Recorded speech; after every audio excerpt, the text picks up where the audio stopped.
Hello.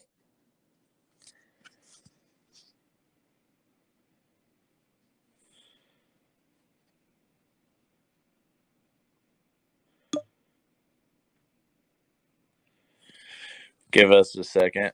We're situating ourselves.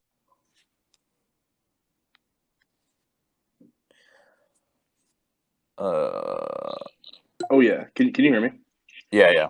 Yeah, I'm using my AirPods. Hello, testing. You Yep, sound can hear you sound sexy as fuck.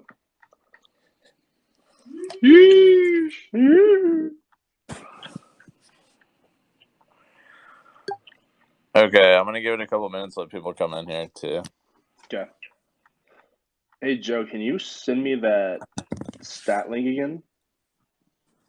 Yeah. Thank you.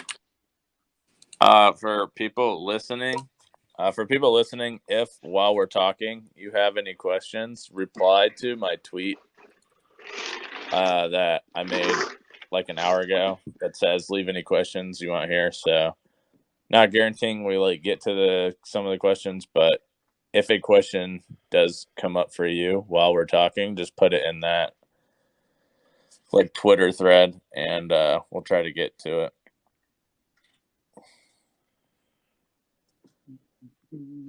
Xander, if you need any stats or anything, Yep. just let me know. Okay. I can whip it up for you. Thank you.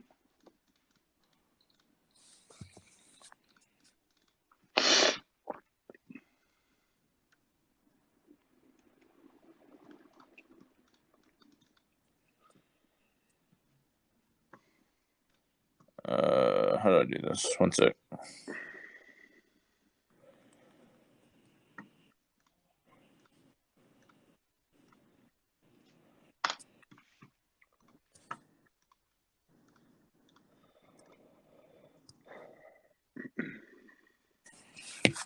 Okay, so while people are kind of trickling in here, we can kind of do a general rundown of what we're going to talk about. Basically, we're just going to be making our own SI predictions in a couple different ways. I think we'll touch on a couple things from the first time we talked about this. I think there was some clarification on the Hotancold situation from somebody affiliated with Mirage. And then I think there's a question or two we can get to from before. And then we'll just go down for the SI predictions, mainly talking about groups and format if you're unfamiliar with it. And then touch on who we think are the best teams, the weakest teams, some of the players who maybe you guys aren't as familiar with that kind of stick out in our own rating systems. So some players that maybe people should be looking forward to watching who aren't necessarily, I guess you would say, household names right now. So yeah, I'll give this I don't know, till you want to wait 5 minutes, Joe, and then we can start. Yeah, that'll work. Okay, so we'll officially start at 1:10. I'm gonna let people gather in here because obviously this isn't saved or anything. So if you miss it, you miss it. So I'll give people a few. I guess while I'm waiting, let me look at some of the questions that were asked in this thread. I could just talk about those because those aren't really points of conversation. Yeah.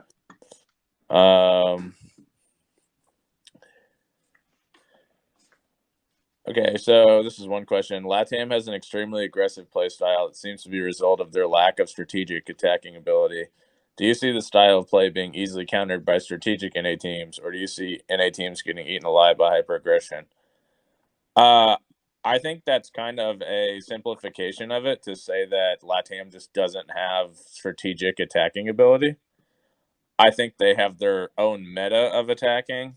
But it's not like they're just go kill, you know what I mean? So I definitely think they can throw some NA teams off. From what I've seen, their bigger issue, I think, I will say Latam is, in my opinion, looks stronger than the EU region.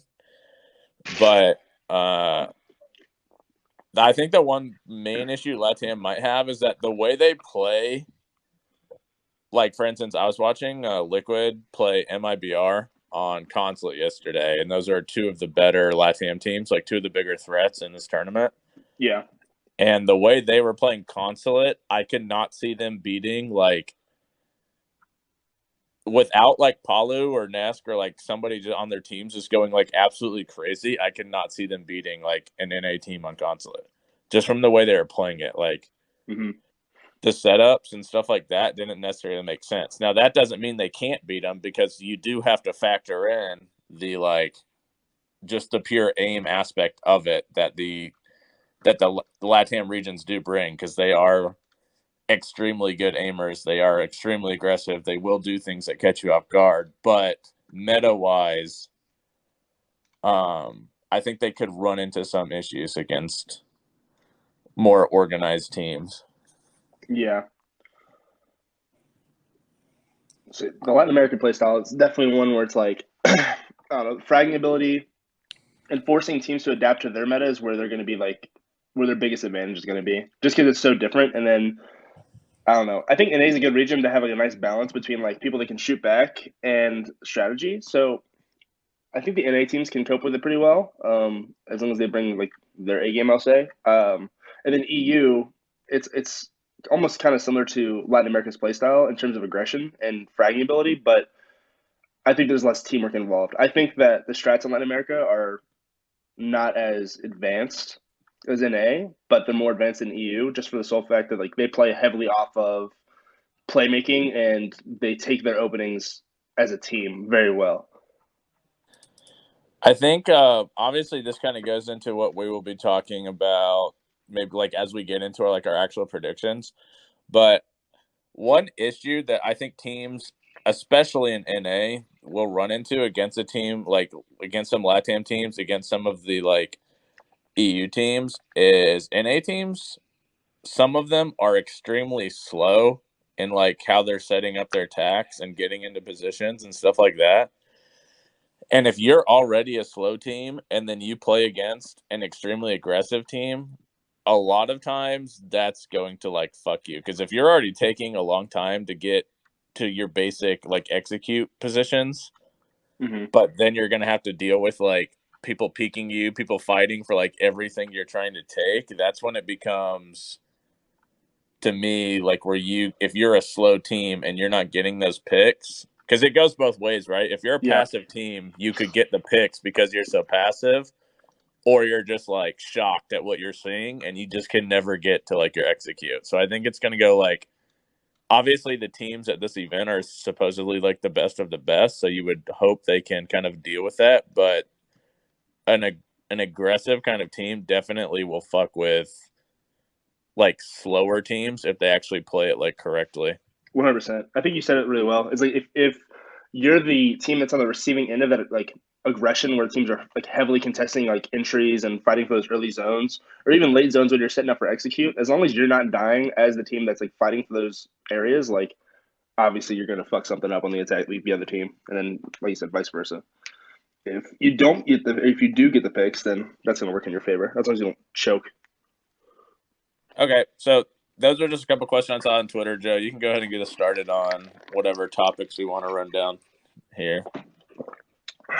Yeah, so I think the first thing we can talk about is we can just clarify on the hot and cold conversation. Then that'll be the first thing, because I think that'll be rather quick. Mm-hmm. Okay, so last week when we were kind of talking about potential roster moves, we said that we had heard a rumor that Hot and Cold was not like officially under contract past phase one. And Flynn, who works for Mirage in some capacity, apparently doesn't understand English, and he came out and said he loves people talking out of their ass. Hot and Cold is signed to a contract. Mm-hmm. For the record, we said repeatedly this is a rumor, not something that we're confirming, just something we heard. So I guess he's known for talking out of his ass. That's maybe why he got fired in the first place. But hey, but yeah. So to clarify, Hot and Cold is under contract, I guess, with Mirage, according to Flynn. However, that doesn't mean that he still couldn't join SSG. It's obviously just a situation there where they would have to buy him out if that's the player they decide they want. Now, obviously, it's more complicated than that. Even if they want Hot and Cold, Mirage has to be willing to sell him. And if you're Mirage, you really honestly don't have a reason to sell him. but we thought we should just clarify that when we were talking about Hotancold last week, it was based off of a rumor. We were And speculating. when we talk about him now, we are talking about him with the assumption that he is still under contract for Mirage. So if he does want to join another team, or another team wants him, that is a situation where he would have to be bought out, which could change things because, if you doesn't NA org want to invest, I don't know, $25,000 or something in buying out Hotancold, that's probably a big ask in NA. Yeah. But For sure. yeah. Especially with the way Caesars right now. I guess we'll see what happens there. Obviously, it's looking like for SSG, any player they want, in my opinion, is going to be somebody they're going to have to buy out. So, you could think in your mind all the options of people that would fit well with their team, because they're not going to just be able to pick up somebody off of free agents that's like an SSG caliber player, in my opinion. Mm-hmm. So you can kind of like, if you guys as fans want to kind of start thinking about all the possibilities, SSG is most likely going to have to buy somebody out. Who that somebody is, we don't know, because it goes both ways. They have to be willing to sell a player too. So Yeah. I guess we'll stand by and see what happens with them after Invite, assuming Canadian doesn't get like a resurgence in wanting to play, which I'm not expecting. But yeah, the whole conversation though is still very interesting because, again, regardless of the buyout, Houghton put himself in an excellent position, like overall, because now he's super vital to the Mirage organization and also has the eye of potential buyouts. So either way, it's really an interesting topic. And then to see what happens in the next couple of, I guess the next month or so, because they'll have to have that figured out before the next roster lock after Invite. Yeah. Well, so I expect we'll hear more in a couple of weeks. I mean, the one thing he has going for him is, and this could actually probably affect his buyout ability, is if he knows that teams are asking about him for a buyout, which I assume that if he was, he would like be told that. That's kind of like just what orgs do. He might have some leverage in that instance where it's like he wants to be paid more. If he's not going to be able to join, because like 100% SSG is paid considerably more than Mirage, right? Way more. For sure. So if he knows that SSG is like inquiring about possibly acquiring him, then he would then have some leverage on Mirage to say like, listen, I will stay with Mirage. I like playing here, but I'm not going to get paid. I don't really know. Like, let's say it's literally $3,000 a month less. Like, I want at least like, I need more money, or I just want to go to the other team, because nobody wants to keep a player that's like unhappy playing on that team, right? Yeah, if a player wants to go and an org holds them, that's really shitty, honestly, and most won't do it. I mean, to be honest, I can understand holding a player because you did sign a contract. You are on the team. It's, at the end of the day, you have to honor your contract. It's not like you're just not going to play. But if you're going to, kind of force a player to honor the contract, right? Are you going to get the all? You at least better compensate them for staying. You know what I mean? 100%. I agree with that entirely. Because if you force a player to stay and like you don't incentivize them to stay, you're most likely not going to get 100% out of that player. You may actually just get fucking nothing. Like you may get like your superstar may become, the worst player on the roster just because he's somewhere where. Well, not only that, but it kind of like potentially sends a bad message to like other players. It's like, if I go play for this team, they're unwilling to like pay me more. They're unwilling to let me go. You're just on this team forever. Like, it could be a bad situation in terms of like their reputation amongst the other players, especially for like a new org like them where people don't really know them. But again, this is all hypothetical. Hopefully Flynn doesn't lose his mind for no reason, but that's kind of what he does. So we'll see. His clinch right now. Every time you open your mouth, Seth, he just grinds his teeth. Nothing gets me shaking like an angry Flynn. Flynn, whatever the fuck his name is, Flynn. Angry Flynn. Okay, so I think we kind of talked about that a lot last week. So I guess the other question that I thought was really interesting and had a lot of interaction was the idea of academy teams. And would franchising help the T2, T3 scene become more professional and be in that team atmosphere and learn how to actually play the game? Because I think we could argue day and night, I think, that most T2, T3 teams do not play constructively, and they don't practice how they play, and they need the structure to be able to do that. So would franchising or having academy teams for pro league teams be beneficial in any way, and would it help? I would say 100% yes. For a couple of reasons. Obviously, the number one reason to me is if you're in an academy system, you're likely being paid something. So it's a little more sustainable to like devote more time to Rainbow. Maybe you don't have to work like a, I know like a lot of players are in school or like young. Maybe they're still living at home or whatever. And I don't know what the situation is like in terms of like income, but I know the majority of CL teams don't get paid anything. And obviously, if you're not getting paid to do something as an adult, which you have to be 18 to be in CL, so technically everybody in CL is an adult. Yeah. You can't. It's harder to devote your time to something you don't get compensated for. So, just number one off the bat, if there's an academy system that enables academy league players to get paid, that obviously is going to enable them to devote more time, which in turn should help the players become better players.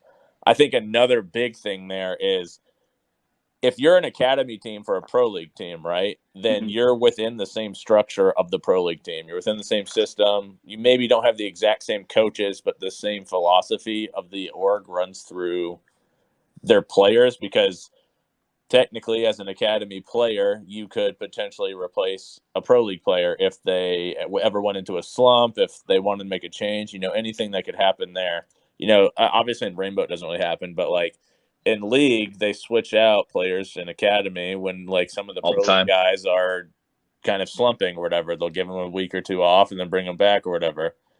So if you're in the academy system of a pro team, you would think that you're being taught how to play within a pro league structure. Whereas right now, no offense, I guess, to the CL teams, very few of them play within a pro structure. And I guess you could look at because it's funny because the last two place teams in Pro League were teams that came from CL, and then Mirage, which wasn't even a team, basically put a CL play like a couple CL players with a couple Pro League players. So there's like that Pro League structure with a former Pro League coach, and they were much more successful, right? Yeah. So and Beast Coast I know doesn't operate with a coach. The only player on their team who had pro league experience before was Ghost, and we know he's not like very vocal guy. And then obviously on XSET, they had Brycer as a coach. I don't think Brycer had any pro league experience. None. And they had Thomas, who, he's had pro league experience, but he wasn't in pro league for that long. And I just think like having the structure of a pro league team, having the environment of a pro league philosophy, whatever that may be, obviously helps CL players because they identify how to play correctly. And I know like there's this whole argument about, oh, what's playing correctly? You can play however you want. It's like Play at the highest level. Like technically you can play however you want, but there's a certain way. I won't even say There's always a standard. I won't even say a certain way to play. There's a certain way to think about the game that I don't believe the majority of those players are thinking. So I definitely think it like without a doubt, 100% it helps. The problem there is if you go to franchising, you have to find orgs who want to, because obviously there's going to be a franchise fee. It's going to cost a lot to have a franchise because in your spots it's guaranteed, right? Yeah. So you have to find orgs to want a franchise too. Right now, there's like within the pilot share program or whatever, there's like over 50 teams. So would they franchise every team? Are they just franchising one region? And if they just franchise one region, how does that work? Like, so there's still relegations in the other regions, but in NA, it's just like franchise. That's kind of a weird system, obviously. Well, at one time when NA had most of the bigger orgs, franchising made the most sense, and then you could have left the other regions to have relegations, just because. I mean, there were younger scenes. Their scenes are still developing. You still argue that some of like part of the Apex scene is still developing. Latin America is pretty concrete. They have like kind of how NA does it. They have like their top 2 or 3 teams are pretty consistent, and then I'll say top 4 in Latin America. Actually, the top 4 is pretty consistent in the last year. So you could argue like having relegations in all 3 of the other regions except for NA could work as long as like the orgs in NA can afford the franchise spots. And ultimately, I think that'd be better for the NA league in general, for the points you said, and then just for the money aspect of it. Yeah, I mean, and also, go ahead, sorry, Joe. I was gonna say and also like North America operates differently from like EMEA in Europe, and then Europe operates differently from Brazil. Brazil operates differently from APAC. So all of those different regions have like their own little fiefdoms of how they want to run their leagues. So you could potentially have it where North America is franchised potentially.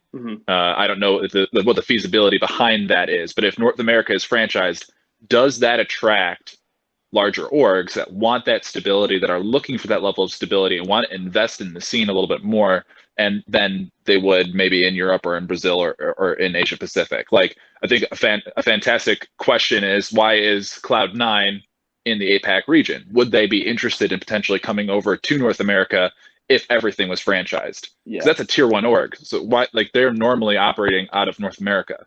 Like, would organizations like 100 Thieves be interested in a stable franchise league within North America because they specifically want to operate in North America? Because they dropped their CS team when everything was shifting over to Europe because they didn't want to operate overseas and have like that distance away from their home base. So I think franchising makes a lot of sense for North America. It's just, does UB want to allow that? Because like each region has its own little fiefdom and rule over their little kingdom of Rainbow Six. Yeah.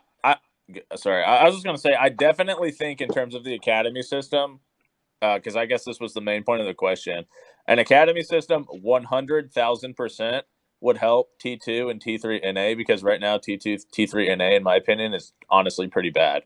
Yeah. And going with the franchising, you're going to see, obviously, like, I was going to say, the franchising makes sense, but at the end of the day, there's going to be franchising fees. It's going to be more expensive. Ubisoft has to make that worth it for NA orgs. And like, obviously right now, I do not think that's a situation that seems feasible based off of like pilot share, how many teams are in it. So they would have to rework like a lot to get to franchising. Maybe that's like an end goal, but I also think it creates like a weird infrastructure where like one region is franchised and then the other regions have relegations, because right now NA is the only regional league with a LAN league, right? Yep. And it's super awkward to have relegations when all of the teams are like living in Las Vegas, because that means like every org has to be aware that, hey, there's a possibility your team just gets kicked out of Pro League, and then you either have to like pick up this other team that you don't have any, like, you've already spent money, you kind of like, hyping up your other players, if some of them have become popular, whatever it may be, and then all of a sudden you have to pick up like a new team, or you're just stuck with like it definitely obviously creates like a weird situation having relegations when you have a LAN league. But at the same time, I don't really know that franchising is like a feasible thing right now for Ubisoft, like in the direction that it's at. Maybe if like Invitational is really successful and viewership continues like going crazy for the rest of the year, then like that's something that will be discussed. But at the end of the day, money is like the main factor for everything, right? And if there's no money invested on a return for franchising fees, then that's never going to happen. And Ubisoft obviously would have to create a system where they're giving back, like, who knows how much they would want for a franchise, $1 million or something. Like, they're going to have to somehow create a system small loan to generate that money. And like, obviously right now it's far less than probably what would actually entice orgs to want to invest that much. Yeah. I just see Forrest in the chat losing his mind with emotes right now, so that's making me crack up. But yeah, I think it would be interesting. It would definitely help. It just comes down to, like you said, does UB want to invest in that? Because it would be really, I think it'd be really important. What's up, guys? It's Forrest here. Oh God! Who brought him up? What's the prediction looking like for The 6 Invitational. Wait, Okay, We're- we're getting there, Forrest. Why don't you We're just we're follow getting the to- fucking structure of the podcast? Yeah, you Oh. bitch. Yeah. What I Perfect. That's a perfect segue. That's a perfect segue, actually, because we can go into now what are your guys' looks at the Six Invitational, and what do you think for the groups? Now, I want to start out with specifically just the teams. What are we looking for? We can focus on the top 4, and then I think maybe we focus on 1 or 2 teams that you think would get knocked out. If you want to say which team you think is going to be knocked out specifically and why, I think that's really important. That we hit on the why. But since we've just brought Forrest up, Mr. Politician Man, what are your thoughts on the Six Invitational here? Who do you think is at the top 4 of each group, and who do you think is getting knocked out? And you have to be specific. Give me names. Oh my God, this is just so blunt. If you need time to pull up the Yeah, groups I'll or whatever. just give you like hold on. I'll get on my All PC right. right All now. right, all right. Well, while he's doing that, I just want to do Yeah. a quick rundown of the format. So obviously, this Invitational is running off of a different format than the past. If you are unfamiliar with how it works, there are 2 group stages. Every single team plays each other. Obviously, Virtus Pro and Wildcard Gaming have been disqualified for various reasons, COVID and COVID travel. So the way it works is out of Group A, I believe 9 of the 10 teams make it out. In Group B, 7 of the 8 teams make it out. Yeah, You are correct. then so once that happens, you are then seeded into a potentially a double elimination bracket. If you are a top 4 seeded team out of your group, you are placed in the upper bracket, which basically gives you the ability to lose twice. You're starting in the winner's bracket. If you place lower than 4th in your group, you start in the lower bracket, and that means if you lose, you're done. So obviously for the groups, placing top 4 is a big deal because when it comes to the playoffs, you get a second chance if you lost a game, whereas if you place in that 5 to 9, 5 to 8, whatever it may be, you are starting on the loser side, and any slip up, that you're done. That's it for you. So I just wanted to go over that kind of format for this tournament. Obviously, it's different.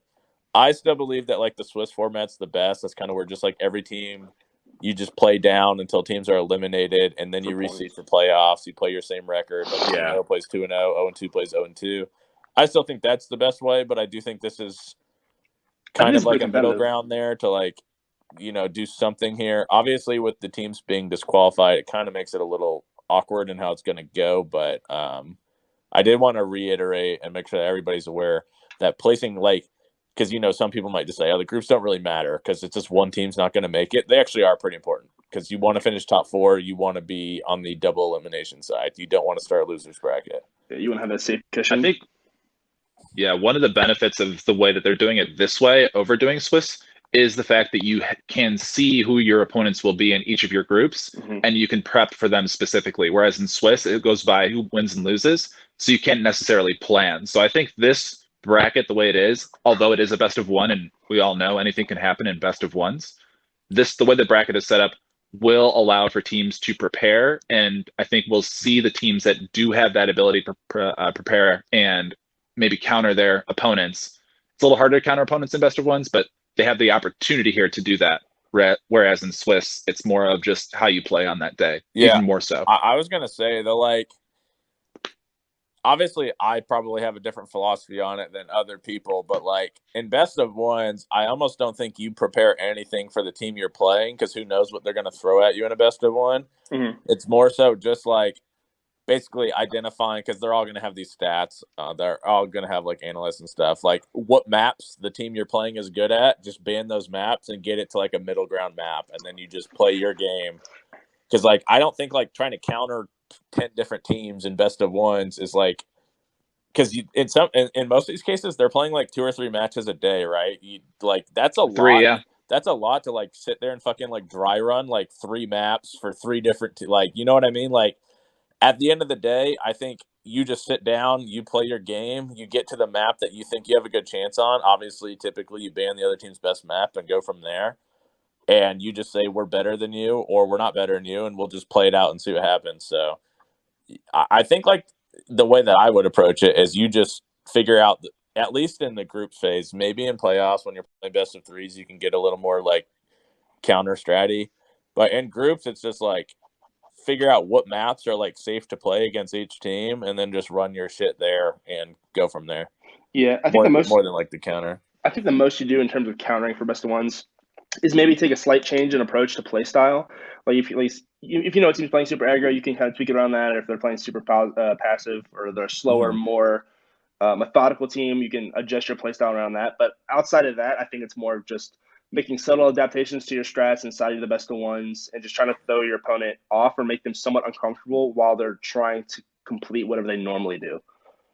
Yeah, I agree with that. I think that's absolutely correct. It's kind of how we approach it as well. Yep. Okay, so with that being said about the group overview, I think now we can get into the actual groups themselves.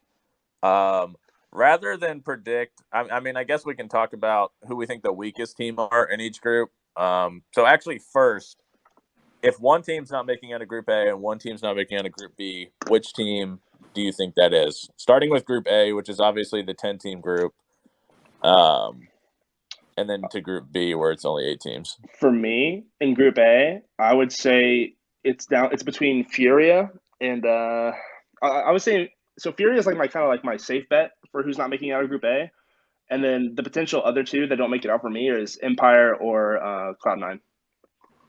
So for me, right, I gotta know why. Yeah, but go ahead, Seth. So for me, actually no, go ahead and explain your reasoning there, Yeti. Actually, I won't. Go ahead. Well, so I think Furia is probably like the worst Latin American team to come to Invite this year. So that's just kind of why I've got them going out. I mean, they finished 7th in their like Latin American, like, what is it called? The Copa Elite. So they finished 7th there.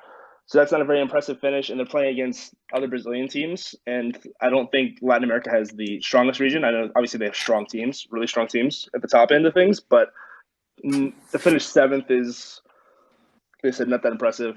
And then for Cloud9, I just think that the Apex playstyle is just so kind of sporadic and random. I think that if they don't play to their fullest capabilities, if Cloud9 plays to their fullest capabilities, I would still have them finishing in the lower group, coming out of the groups. So yeah, that's basically it. And then Empires, like I said, that's just kind of honestly just a shot in the dark for me. Okay, and then for Group B, who do you think is not going to make it out? Obviously, that's a group with only 8 teams. Parabellum or MCurse, one of those two. I think they're both CL teams. Is MCurse even in CL? I think they just won CL. They are in a Tier 3 league in Europe. Yeah. They currently have, they won their Tier 3 league, and then they also qualified or just won the latest qualifier for the European CL thing.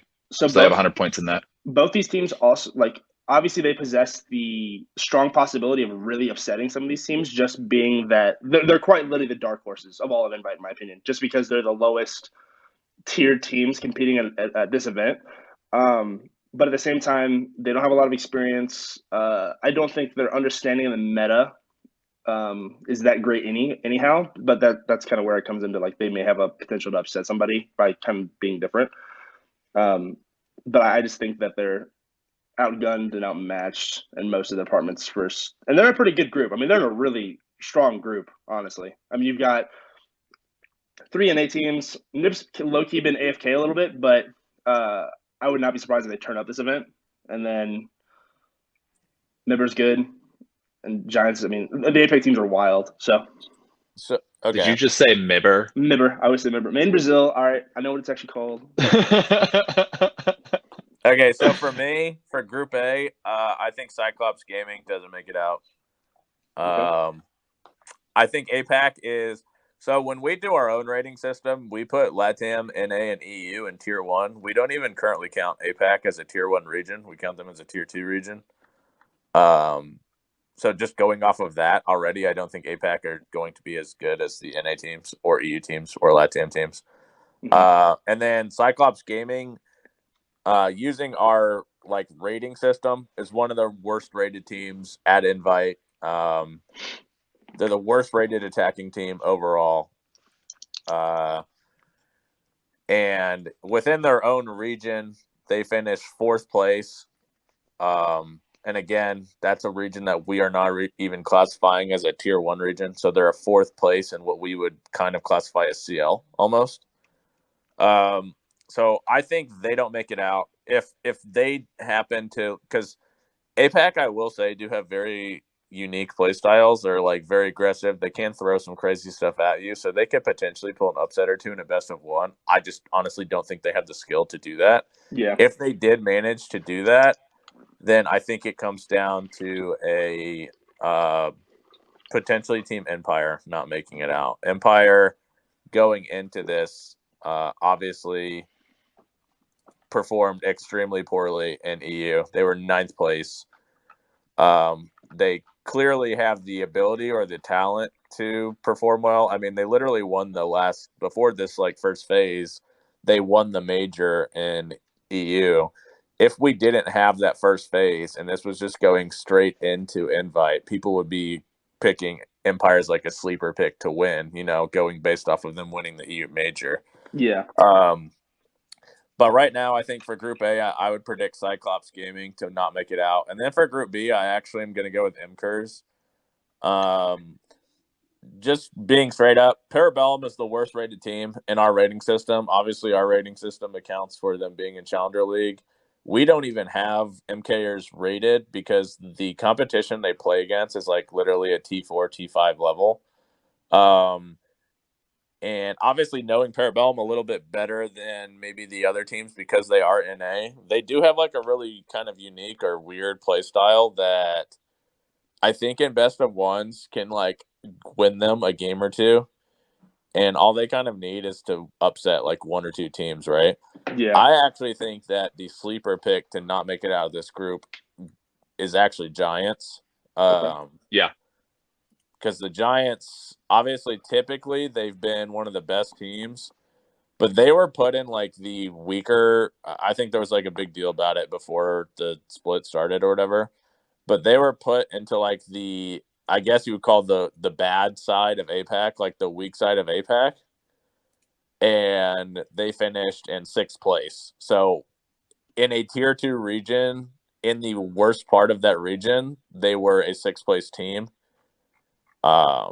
Obviously, typically, they've always been the best performing APAC team, to be honest. But as of late, they've kind of been getting rolled.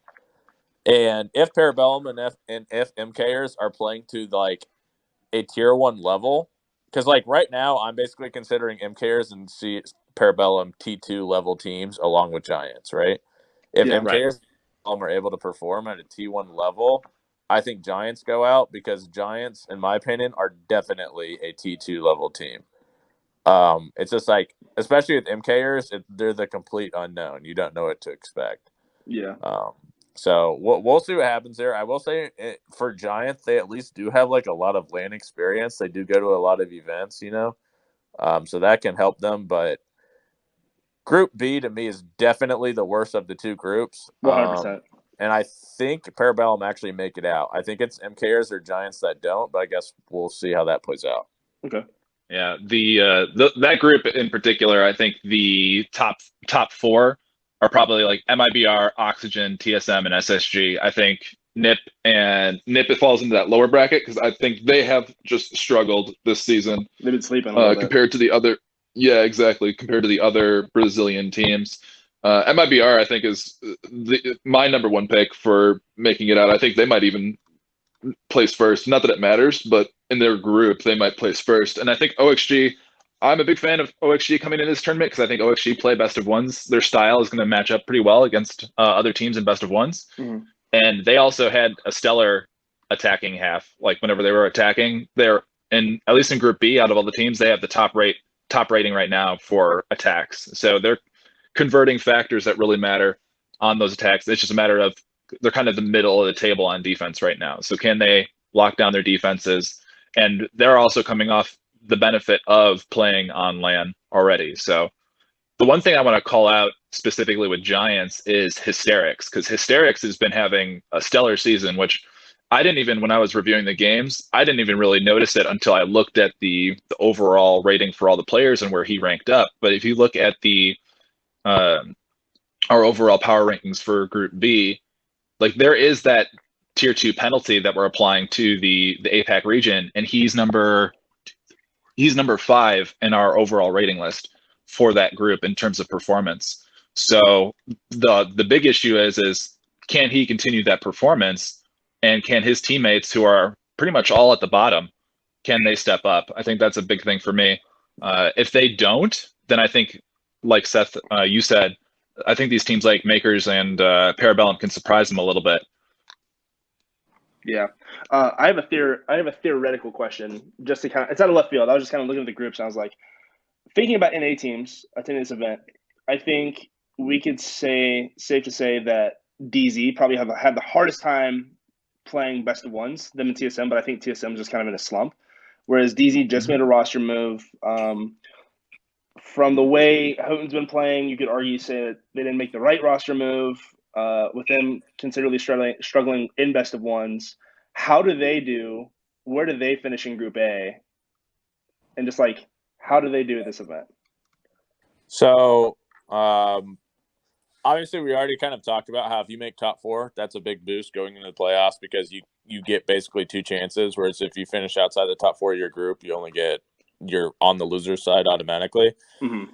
So if I'm looking at Group A, I am predicting Dark Zero to finish in the top 4. I think it's going to be Liquid, FaZe, Dark Zero, and BDS. I think Team 1 and G2 are obviously the dark horses there in terms of they could pull some upsets. Within our own rating system, G2 is actually pretty highly rated, even though they didn't necessarily play I'll say this. Within our rating system, G2 is actually rated higher than Dark Zero as third. Yeah. But again, that's just a rating system. Obviously, stats give you some of the picture, but at the end of the day, the games still have to be played. To me, Dark Zero just have so they obviously didn't have what we would consider a good phase for Dark Zero. I can't remember the last time they lost. I think they lost 4 games. I literally can't remember the last time they lost that many games. Even when we were playing 14 matches or whatever it was before, I still don't think they lost 4 games. So obviously, from that perspective, they had a letdown of a phase. But at the end of the day, to me, it's they're still Dark Zero, right? They still have very good players. Even if they did, I think we can all say at this point they did make a bad roster change. NJR is a good player, obviously. He's not as good as Hotten. At no point, even when NJR was doing really well on Disrupt, I would still say he was not better than Hotten. I think I even told you, Joe, when they made that roster move, I was like, well, that seems kind of stupid. We talked about it a bunch, yeah. But outside of that, obviously, Hotten for Mint, if they just had Hotten instead of Mint, what does their team look like, right? As far as I know, Skies is the primary IGL for that team in the first place. So, yeah, obviously they could be a lot stronger, in my opinion. But they still do have NJR. They still do have Hyper. They still do have Eclipse. Eclipse was the second highest rated NAL player in Phase 1. And they're coming into this with playing on LAN. And I think get the jitters out. And I think honestly that people are overrating the doing bad in Phase 1. Because again, if we just never played Phase 1 and we just went straight into Invite, Dark Zero's in most people's predictions, in my opinion, to make top 4. Even with the roster change. If people just never saw Hotten play, people would still be predicting them to make top 4. 100%. I don't know if I'm going to go as far as to say that they'll make top 4, but I think they definitely make top 8. I actually think all 4 of the NA teams are going to make top 8. Parabellum would be the one I don't put in there. But, yeah, man, I think Dark Zero are going to place top 4 in the group. I think they'll do fine. If you were to tell me they did it and they lost to G2 or they lost to, Team 1, it wouldn't shock me because, again, DZ, like you said, they kind of did show us that maybe they're struggling a little bit in best of ones, but knowing how serious they take it and everything, I feel like that's obviously something they've tried to focus on. Now, whether it's something that's correctable, I guess we'll see. That's what, to me, makes this Invitational so interesting, right? Yeah. Is that, you have all these typical favorites, but a lot of them are coming into this tournament not having the best split or phase, whatever you want to call it. So, that might change some of your predictions, but how much do you really invest in the best of ones? How much do you really put into that Phase 1? So, yeah, for Group A, for Group A, I think it's DZ, BDS, Liquid, and FaZe that make it out and go to the playoffs. And then Group B, I think Group B is like clearly pretty obvious. TSM, SSG, OXG, and then I think it's NIP and MIBR basically playing for the 4th spot. MIBR has been one of the better Latam teams for like over a year now too, because even going back before that, they were Team 1, and Team 1 was one of the best Latam teams before that. So I think MIBR is probably better than NIP right now, or in better form, but NIP traditionally have played pretty well at these like big events, I think. Yeah. Obviously last Invitational they got 2nd place, and they have literally the same exact team. So we'll see what happens there. But I think the top 4 for the groups are pretty like I think those are going to be pretty like standard. I don't think there's going to be anything crazy there. Mine are a little bit different than yours. For my top 4 for Group A, I have Liquid, BDS, FaZe, G2, with a dark horse being Team 1. And then for top 4 for Group B, I have SSG, TSM, OXG, and then Made in Brazil for top 4 with a dark horse being Net. What do you think? What speaks? Yeah. I was going to say, what speaks to you about those teams? Well, so like I said, I'm a DZ hater going into this event. Like I said, I'm using stage 1 to gauge how they play best of ones, and a lot of these teams are just as good as most of the NA teams, and their playstyles might be a little bit different. So if DZ's having a hard time adapting and finding their footing when they're getting put into uncomfortable situations in best of ones, I think they're going to have a really hard time coming out of group top 4. I think they're going to make it out of the group, but finishing in the group top 4, I don't think is going to be their thing. I think once they get the best of 3s, I think that's when we'll start to see the DZ that everyone kind of expects and like is wanting to see. Whereas G2, watching them play a little bit, they're a lot more of that aggressive, kind of sporadic play style. I see them squeezing out a couple more wins in the best of 1 format in the groups over DZ. And then obviously Liquid and BDS are super renowned teams. I mean, top of EU, top of Latin America. It's just expected for them to come out top 4, and then same with FaZe. And then I got a question. So with this event, Go ahead. Most LAN events, Latin American teams get like first rounded, or they don't go very far to the playoffs. Mm-hmm. And I think Team Liquid has always been that team that dominates in their region, but when they come to an event, they fall short consistently. Is this finally the change? Like the Team Liquid will finally show that they can compete.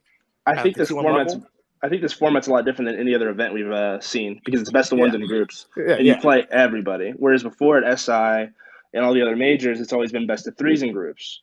Best of 3s, obviously the better team wins, but there's a lot more room for adaptation. You can find your footing. Say some teams just don't approach that first map with the same energy they do in map 2 and map 3. I think there's just a lot more variables in best of 3s that might work against those Latin American teams, kind of like what you're saying, that might bring them to fall short. Whereas like I'm very like extra emphasis on the best of ones with my predictions, just because playing a best of ones, playing a best of 3s, you can see how different it is. A team's approach is very important, and there's a lot more, I guess, internal dynamic in those teams. You have to have a good mindset for best of ones, because it can be a wild ride. For me, it's just like I'm giving Liquid the benefit of the doubt. Like, it's kind of like unfair to say this, because I actually do think it matters, but like you can't just keep saying like, oh, these guys always do bad at a tournament. Like eventually they're not going to do bad, right? Like they're still the same team. Like who knows what factors go into them doing bad. And Liquid, to be honest, because like Liquid before this phase, people would have considered like a contender to win or a contender to make top 4, right? And so they're basically the only team of the contenders that, well, actually they are. They were the only team of the contenders that even won their region. BDS finished 2nd. So I think automatically going into this, you say Liquid and BDS are in the best current form. Now we don't know like what changes or what teams have been working on between the end of the phase and Invitational. Obviously, like Dark Zero, TSM would have been favorites for me too before the phase, and they kind of struggled a little bit. But obviously, I'm sure they are going to show into this in better form would be my expectation. So for me, it's just like I'm not considering the fact that Liquid has not performed well at international events as of late. I'm just looking at the results and saying this was a team that was a favorite before. They're the only team that won their region of those favorites. That obviously makes them like a clear favorite, in my opinion, going into this. Yeah. And then to answer the thoughts for the top four, one more in Group B. Obviously, SSG, TSM, OG. SSG's got Canadian back. I think they're going to have a honeymoon phase. In my opinion, I think they're going to come into it feeling rejuvenated. I feel like they kind of felt like, what's the word? They were at a bit of a disadvantage in stage one. And I know those guys are like really serious competitors. So if I was imagining SSG's environment, I'd imagine they're kind of pissed off and have a chip on their shoulder. This is their title to defend. They've got their full technically they have their full roster again. They have their championship roster again. Going to the biggest event of the year. I agree for sure. They're being, in my opinion, SSG is being extremely overlooked. 100%. Because even in the phase we just played, SSG finished tied with TSM and Dark Zero with 12 points. Yeah. With their analyst play. And like you could say, like, yeah, Luke, you know, he's not a bad player. Obviously, he didn't do great, but they literally finished tied with SSG and Dark Zero with their analyst playing, and now they have probably the best IGL in the history of the game coming back to play. After and people are acting like, and the funny thing is, like, people are acting like Troy's like, you know, he retired. Oh, he hasn't played the game in so long. He's coming out of retire. Like, bro, you realize that NAL was 29 days. The whole phase was 29 days, and he retired pretty close to NAL a week before. Yeah, so it's like it's not like Troy hasn't played the game for like 2 years. Like he didn't play the game for like a month and a half. Like, yeah, I trust me, he's gonna be fine. Obviously, what you got to pay attention to, like, because he's never gonna be the guy that's like leading your team in the stat column, right? It's always like the leadership factor, the end game calling. Yeah. So like that's something to pay attention to. Obviously, like if he's rusty at all there, but I mean they're being extremely overlooked for being the defending champions, having a guy back, and I agree. Like this could be a little bit of a honeymoon phase, and if you want like a honeymoon phase, like this is obviously where you would want it. So yeah. I think that's a really good call, and like SSG being kind of a dark horse to win again. And I agree with that. And I'll also just kind of hammer that. I think people vastly underestimate also the importance of having a break sometimes for a mental reset. 100%. I know, Xander, you and I have talked about this because like you were mentioning before, like how you feel personally when you come back from a break, you feel refreshed, you feel like you have ideas and you want to bring them into the group. Yeah. And I think that that's really important because you need to like get out of the office, so to speak, because when you're experiencing the same things over and over and over again, you're going to fall into like your own little mental echo chamber or like the echo chamber of your group. Yeah, exactly. So it is really important. And there is science and psychology behind this of the fact of like getting out of the office, going and experiencing something different. Yeah. And doing something and bringing those ideas back. The example that I brought up was the Toyota manufacturing company, because they always let people like call for resets on the brake line. If anything's going wrong, they can call things out and fix it on the fly. And they go out and they do like these things where they get out of the office and they go experience other things and go see other industries that may or may not be related. And then they come and they bring those ideas, those inspirations back into their manufacturing plant and apply them. Yeah. I think the same thing applies with Siege teams. You get out, you go play different games, whether it's a strategy game, another FPS, that's going to spark an idea in you. You might even go to the zoo and you might get an idea. Like, you never know. Like, you never know where that inspiration is going to hit you. But just like the fact of being out of the office opens your brain to connecting different pathways to things. Yeah. And bringing it back into the space is really important. Yeah, I think the second thing I wanted to mention. Oh, yeah, go ahead. No, go ahead. I didn't mean to cut you off. You're still going. Go ahead. He's on a roll. Yeah. Don't stop the man. Go, Joe, go. The only other thing that I think I want to mention here, because even looking at our internal statistics and why I think SSG is being undervalued right now, they played with Luke, their analyst. But when we stack them power ranking wise with our stats against all the other teams minus Makers, because we don't have anything for that, they're still number 4 in the list, which means they're making it out of their group top 4. So I think people are just kind of underrating the fact that they still performed in their 7th place finish, performed better than the other teams in their group that are coming into their group off of their season. Yeah. So I think that's something also to think about. Like they may have placed 7th in NA, but when we look at it internationally and how they compare to each other about how all the other teams competed in their region, the other teams look weaker than SSG did. Mm-hmm. Yeah, I think, and then with TSM OSG, I'm putting TSM in top 4. Obviously, they've been struggling, but I'm giving them the benefit of the doubt and the aspect that I think they're kind of in a slump, and I think they'll come out of it for SI. And that's really my only reasoning for them being top 4. I mean, TSM's a renowned team. I mean, they finished top 3 last year at Invitational. Arguably the most talented roster in all of Siege, probably. 100%. I do agree with that. And then OXG, obviously, NA champs for stage 1. They've shown they can compete in best of ones. They do have a nice sense of adaptability, and a pretty decent identity as a team. Like I said, I think they're good competitors, and I mean, putting them in top 4 is just kind of a no-brainer too. I think NA is a really strong region. I think we are the best region, no bias. And then Main Brazil, like you kind of said, they've been on an upward trend over the last year in the Latin American region. They've kind of solidified what Latin America's top 4 is. Honestly, their top 5 is pretty good, but they remind me a lot of NA when it was kind of developing, and then you started to see like the same top 4 teams over and over again. I think they've definitely kind of solidified themselves into that slot for their region. And then them being a Brazilian team, they have all the gun skill. They have that sporadic aggression. They're very on top of each other. They play for trades. They play the killing aspect of Siege very well. And in best of ones, I think it's going to be very beneficial to them depending on their opponent. So them being top 4 is, at least a pretty likely thing in my opinion. And then with NIP being, if one of those 4 teams that we listed already doesn't make it through, I do think NIP will be the team that replaces them. All right, guys, I got to go. Have a good day. Be safe out there, Forrest. Thanks for all your help. Hold the rail, man. No problem.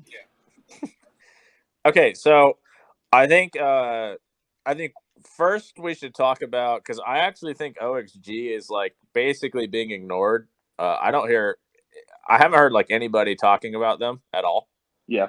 So I'm interested to know everyone's thoughts on OXG, because obviously they are going into this as the NAL champions. They are the only team from NA that actually placed top 4 that's going.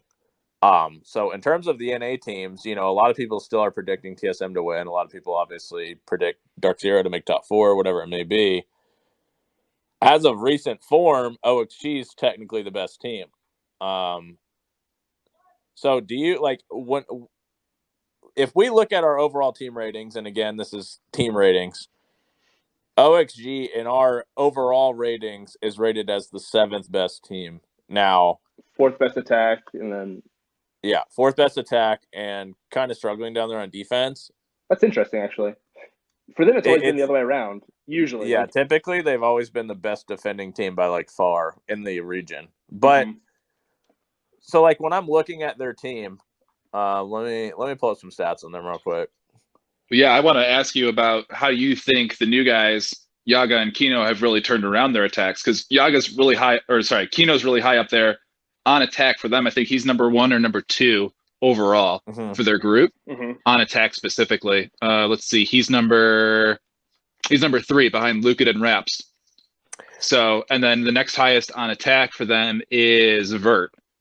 So how has Kino affected that team in terms of on an attack perspective? Well, I think Kino's been really surprising for me, because obviously going into this phase, they touched on this, but Kino was originally not even supposed to be on their team, right? They were going to pick up a different player, and they weren't able to.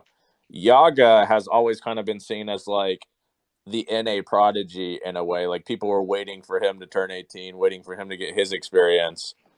And he was I wouldn't call it a letdown, but did rough split. He wasn't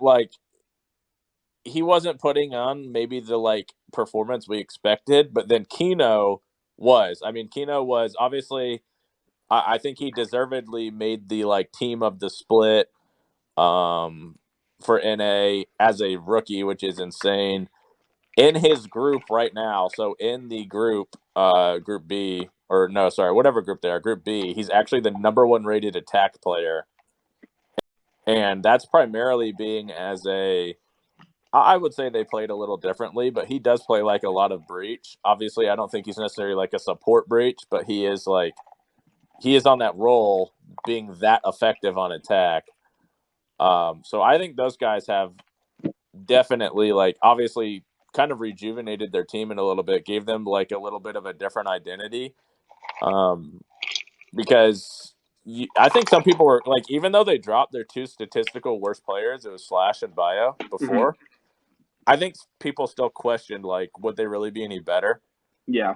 Would they really be any worse? Like people were saying, you know, like Bio was the IGL or whatever, like all that. Like, no offense to those guys, but if you look at their like rating systems from when they were on the team, like their IGLing was almost like a negative factor because they were so bad on attack. Like just getting better gunners, honestly, it's just like they literally didn't even need an IGL at that point. It's just like we just have to have people who can shoot back. No offense meant, but like it doesn't matter how good your IGL is if you can't shoot. You know what I mean? It doesn't matter how good your IGL is when you watch Bio play Twitch. That's true. Bio also would play weird operators, I would say, for what his strengths are. Yeah. But fragging operators instead of facilitator roles. Yeah, not to like rag on him. That's kind of whatever. But the other interesting thing I think is if you look at OXG, typically they are like by far the best defending team in NA. They were kind of like middle of the road in NA in defense, but they were the best attacking team. I'm looking at their ratings right now, and they are basically positively rated on attack for every single map that they played. That's pretty impressive, especially when you consider that attacking in general is obviously the harder thing to do. Just running it down. On Chalet, they're rated 1.29 on attack. On Clubhouse, they're rated 1.35 on attack. On Coastline, they're rated 1.19 on attack. On Oregon, they're rated 0.96 on attack. Obviously, 0.96 isn't great, but if you think about it, Oregon's the most defender-sided map there is, right? They were the only team that actually took more than 2 defensive rounds off us. We lost three. We lost 3 defenses to them. Nobody else, I think, won more than. Yeah, you're right. 2. We lost 2. So the fact that they are so good on attack, if that carries over and they're able to be even slightly better on defense, they're like a strong underdog to me because like they really shouldn't be an underdog, but I just don't feel like anybody talks about them. Like if I look at their defense right now on Chalet, they're actually a 1.05 rated on Chalet defense. That's insane. Chalet is the only map in NAL that was attacker sided. I don't want to discredit them on that. I think they played it twice, and they did shit on Beast Coast, and they were doing some ridiculous shit. I literally watched Laxing flank Fireplace like 3 rounds in a row with fucking Go and kill like. He did it twice in one round. Yeah. Lax was letting it rip with the TCSG. Didn't run the Sonic skin though. Yeah. I will, just to add to that really quick, overall against all the other teams, because I'm looking at the rank table right now, that I didn't send you guys this because I just made it before, but OXG on attack against all the teams, all 17 teams that I have data for, number 4 overall in rating on attack, behind BDS, Liquid, and G2 only. And then you've got they're number 3 in kills overall, number 3 in multi-kills, number 5 overall in cost, number 8 overall in death trade, kill participation, number 4, opening deaths, number 4 for lowest, and then survival time, number 3 for highest. So overall, very good standings for statistics wise, in comparison just on attack against every other team in the competition. Yeah, I think if they're able to fix these kind of like defensive rounds they've lost, they are a sneaky team to contend to win.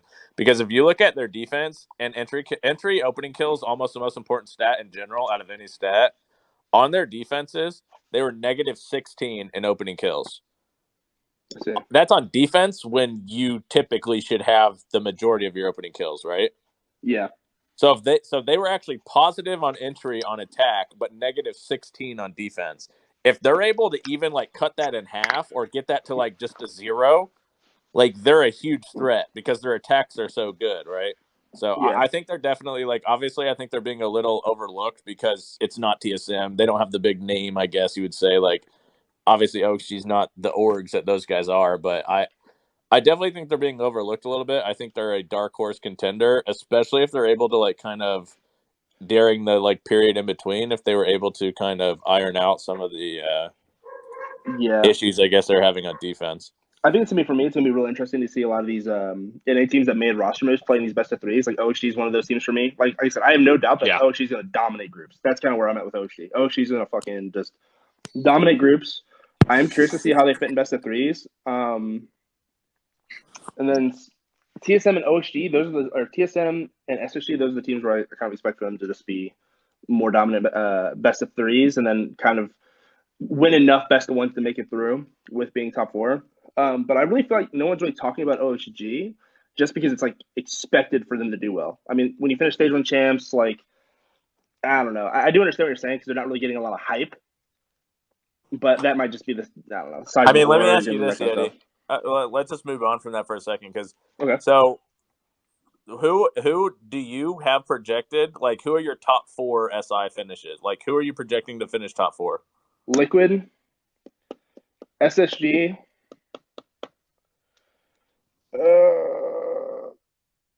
I'm gonna say BDS, and I want to say it's between OHG or TSM. I just don't know fucking which one. I'm gonna say TSM just because like historically they're better in best of threes, and then OHG I just have no fucking clue because we haven't seen them play best of 3 with this roster. Yeah, I think right there that shows they're being overlooked a little bit. Because you just picked 2 NA teams to finish over them when they just won NA, right? Yeah, it's the format. So, like, man. It's the format. It really depends on who else you match up against, but yeah, I do feel like obviously there is reason to believe in TSM. There's reason to believe in SSG, but I think that right there proves the point that people don't really know what to expect from OXG. It's almost like people aren't buying that OXG is the best NA team. Like, obviously, you could argue one way or the other, but you know, we're picking NA teams to place higher than them. I honestly think this like helps them because just you know, make as much noise as possible. I think I actually think it helps them because it's kind of like putting them almost in like an underdog type of role. Yeah. Like, they're going into this like nobody thinks we're gonna fucking win. Like, we just won NA. Like, we're being picked to finish behind a fucking team that finished 6th place in our own region. Like, there's nothing more powerful than being underrated. I feel like that might like feel them a little bit to just kind of be like, okay, you still don't buy into it, and then you know. Well, we talk about pressure all the time, so it's like, I mean, if OHG's got like no pressure, then you know that's a good thing. Which is so weird because they just won, right? Yeah. So you think there would be, but honestly, there is none. Like there is none in my opinion. Yeah, like I said, that's not a bad thing. I mean, no pressure. I mean, you just go into it, you play your game, have fun, and shit, win a couple mil. Joe, the big thing is they got to figure out those defenses. They just have to. Who do you project to finish top 4, Joe? Top 4? Mm-hmm. All right. I think Liquid. Okay. It's the number 1 team right now, I think, across the entire world. Solid attacks, only rated behind BDS in our ranking system, top-notch defenses. When you look at the Latin American region overall, I think how they play is, especially on certain maps. On certain maps, they play a little bit slower. Let me pull up my numbers here because I actually made a thing for this. Where is it? So overall for all maps, Liquid, where are they? Play about in wins on attack, pretty slow, regular, I would say. And on defense in their wins, also pretty slow, which is interesting for the Latin American region, which we usually consider a more quick region. So I think that they have the structure behind them. They've shown that their defenses are strong. Their attacks look really good. And also, I think something that's really undervalued is their ability to translate opening kills into advantages. I think right now, Latin American regions, the Latin America or Brazil specifically, translates plays, like solo plays, into team leads, into team wins. And I think right now, Liquid is one of the top teams right now in translating those advantages into victories. And you don't see that a whole lot. Like if you watch the APAC region specifically, they'll get leads and then they're like a dog chasing a car that catches the car. Like they don't know what to do with that lead. All of a sudden a a couple guys die, they lose that lead, they lose the round. But Latin America, specifically, the top teams like Liquid close out all of those advantages that they get. They just don't give you room to breathe. So I think for me, if they can continue kind of the dominance that they've had so far throughout the season and through the Copa Elite Six, I think they are my pick to win it all. Following in behind them, I would say, going back to my other table, just to kind of look at it.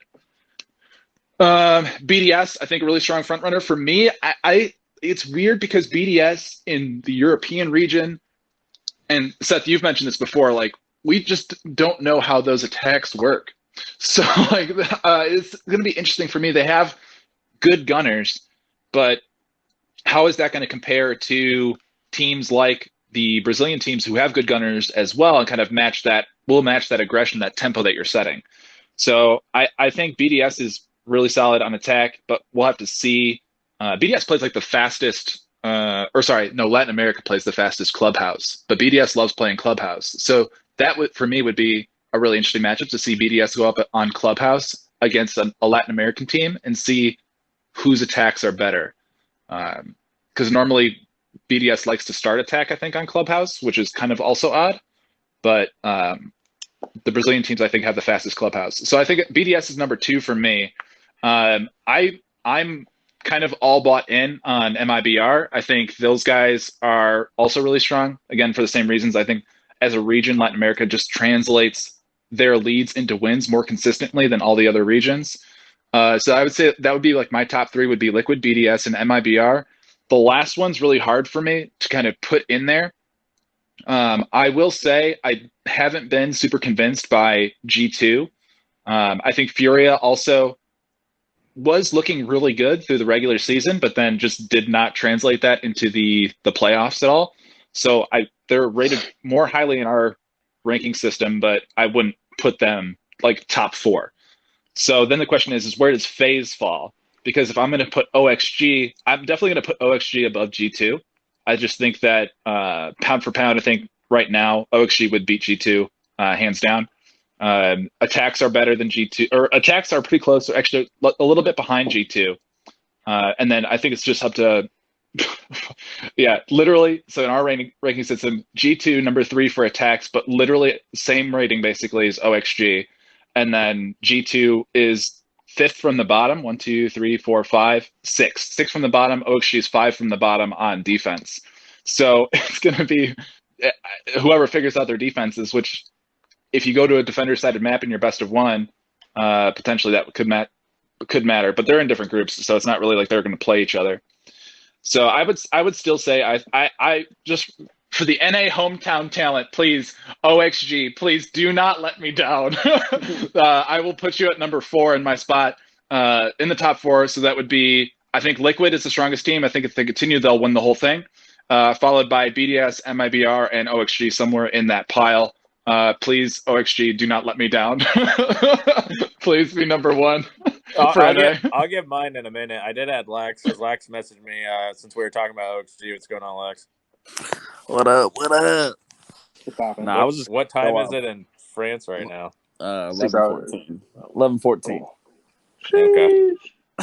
Yeah, but no, I was just gonna touch up on what you guys were talking about, like whether it was like fuel for the fire or being an underdog pick. I mean, even when we originally swapped, Bio and Slash for Kino and Yao, you saw on Reddit, you saw everyone saying like, it wasn't gonna make a difference, it's still gonna be the same thing. Like we didn't make that roster change because, we wanted to stay 4th, we wanted to stay 3rd. At least in my vision, it was like, this is the change they're making, especially picking up rookies. We could have recycled out other pro players and all that shit, but we went for a different route. We wanted new talent that wanted to prove themselves, wanted to get the chance to play in pro league and at least be on the top team and really show their worth. And my expectations just from doing that alone was like this is going to be the thing or the decision that puts us past the others. And obviously it's a best of 1. Anything can happen. And, we were kind of slept on in the beginning because, we made 2 roster changes instead of 1 roster change. But the ideal, again, thought behind all of it is, this was going to be the team that was going to push us past the original spots that we were always finding ourselves stuck in. sure enough, it happened. But truthfully, just in my own opinion, I mean, I'm not satisfied with winning NAL. I don't think it's something that, is Heard. that exciting. It's all about consistency at the end of the day, because who cares, if we win NAL and all of a sudden, we place fourth or we place fifth. Like, that shit doesn't matter down the road. So at the end of the day, it just comes down to consistency. And definitely, I mean, our attacks improved tremendously. Like, I'll agree with that. And our defenses have definitely fell in certain areas. And I think that just also comes along with two new players instead of one player. Now you're trying to figure out two different styles to fix and fill in certain areas. So, I mean, I think with the practice that we've put in through NAL and through just leading to invite, it's an improvement in and itself. Obviously, come match day, we'll figure out if those things have either, been working or not working. But at the end of the day, it's, when you guys are even talking about best of ones for this format, you can't really prep for this shit. I mean, you can go for one team, but it's really like who shows up today, who's going to be the best, who's going to be on top of their shit. And then come playoffs, it's a whole different ball game. Yeah. Yeah, I want to ask you, Lex, about how do you guys, and maybe, hopefully you can answer this. I'm not going to try to be too prying, but how did you guys incorporate the FPL or like the CL style that those guys were bringing in into your defenses? And is that where your kind of clash is happening right now? Is it kind of teaching those guys how to be more patient, whereas they've been known as these gunners, or is it something else? I don't know. I think just naturally, like they, for their first pro league ever, it's definitely a different experience for anyone that's experienced CL and up. So I think, they're getting the mindset of kind of where pro league is played at and the level that it should be at versus obviously what CL and FPL might offer. I mean, because obviously, as you can see, and as everyone can see, Kino especially like went nuclear on his roles and for his first pro league ever. And even Yog, he was put on an entry, and I say entry is kind of like a scary role switching into pro league that, you're going to be taking a lot more gunfights than having gunfights, not having gunfights. So, I mean, it's just, I don't know if it's like a clash of like, that's where we're kind of struggling. I think it's just more of the fact that now we kind of have more to work with, and it's nothing against Bio or Slash by any means. I think they're great guys and great players, but it just wasn't working fundamentally as a team. But just in terms of like the problems that we kind of run into, I think it's just a matter of like we're just trying to figure out what can work best because we have more to work with and kind of work around. So trying to fill in certain areas and switch between certain roles and who's doing what, we just have a lot more flexibility. So once we kind of find that balance of who can do what and who can play this and that in between rounds or certain maps, it'll come eventually for sure. But our attacks, I mean, have improved significantly. I have a question. Good. I was going to ask if you think Yog is kind of your guys' facilitator.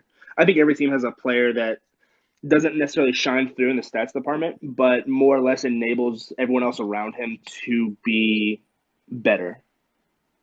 I mean, the thing with Yog and both Vert, them being on entries, like they'll get it done. There's really no questions asked. They aren't a player that is necessarily like a soldier that you send them in and, they'll just do it. They put their opinions in. They try to, give a certain perspective that we might not see. And I think that's just super important for even enabling a play is that, not only you got trust in your entry going in, but they're also giving you perspective so you can even capitalize off, maybe they lose that gunfight, but you can easily capitalize off of it or kind of control the situation.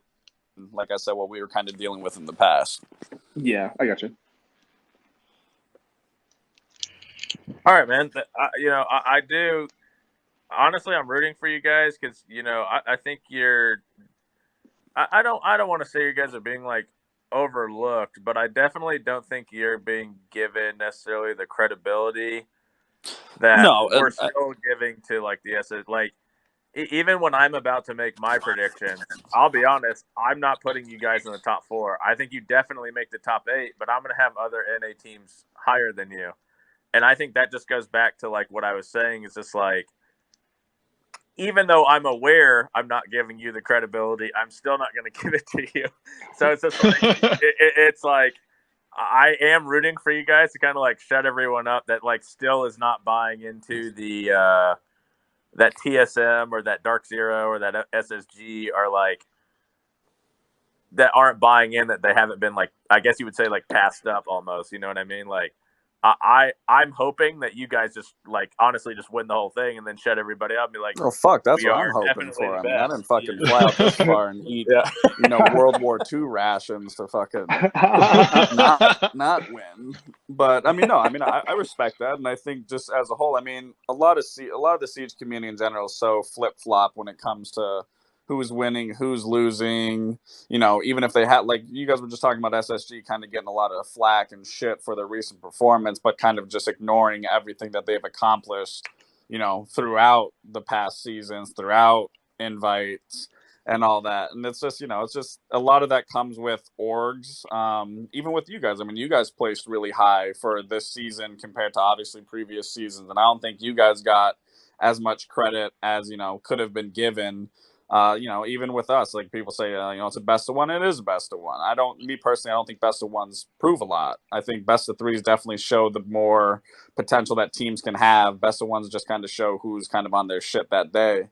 And not really, the momentum that carries going on match after or game after game. But I mean, yeah, it's at the end of the day, like I've been playing this shit for 6 years, and I don't really fucking care if someone's putting me at the bottom or putting me at the top. Like, I show up, I'll play, I'll do what I got to do at the end of the day, and wherever we place is where we place. Obviously, as I said, I didn't fucking fly out here to eat World War II rations to go out early. And I want fucking 200 grand in my pocket. I don't know who fucking doesn't. Right. Facts. Yeah. Retweet. I think that's like obviously we all love the fans. The fans are the reason that we get paid and everything. But I like the recent shit with the Sonics has truly shown like how like wishy washy fans are. Like Fair Oh, weather. 100%. like we drop those guys. Everyone's like, oh, they're fucking idiots. Super's dropping everybody from the team. He doesn't know what he's doing. The Sonics are fucking scumbags. They're picking up this shitty United team and replacing Alfama with Super. And then we get second place. They're like, oh, the Sonics are so smart. Wow, Super's the best IGL. The United team was always Oh, overlooked. Like people are that's just how this fucking like, community has been for so What's fucking the long. internet? Like it's so hard to like. The only legit fan base you can have really is like from your own stream or from your own like Twitter for the most part. But aside from that, like Twitch chat, like if your team, you could be the best team. If you start losing, you're fucking dog shit, or you're this, you're that. Like I've seen people even in my chat or Twitter like, praising me or praising the team. And then I see them on like a different Twitter thread and like they're just talking shit. I'm just like, Yeah. this shit is just so fucking wishy washy in this community. It's the fucking yeah. internet. I mean, it's like that with normal sports too, though. I mean, like you look at the Oh yeah, Browns, no, for example. 100%. Fucking everyone hates the 100%. Browns, and then they start making the playoffs. Like, oh my god, the Browns are crazy. I'm the biggest Browns fan. I mean, it's just people are fucking weird in I general. mean, it's just shout out to the real fans that like support a team no matter what, no matter the decision. And what I think the community also doesn't understand, even in your guys' aspect or our aspect or everyone's aspect, is when roster changes get made. But when roster changes are made, for the most part, it's like you're trying to make your team better. It's not something to make you worse. I don't know anyone here that wants to make a roster change Yeah. to perform worse and lose money or Yep. lose your spot in Pro League. Like everything's a risk no matter what. So if it works out, like perfect. That's the plan. If it goes shit, it's shit. Like no one's purposely trying to fucking downplay themselves. Yeah, Right. thanks. All right. Well, I think now I'll make my top 4 predictions. I'm gonna completely ignore Joe's rating system here. Oh, I'm using my eye test. Heard. I don't think the EU region is good. I like watch BDS play, and it works in the EU. And I'm just like thinking like, I probably will say this, and then one day we'll play BDS and just get absolutely shit on. But like, I like watch BDS play like Oregon, and they're just doing like a 5-man blue take, and it works like 60% of the time. And I'm just like, if you did this against literally any NA team, I feel like you just get absolutely shit on.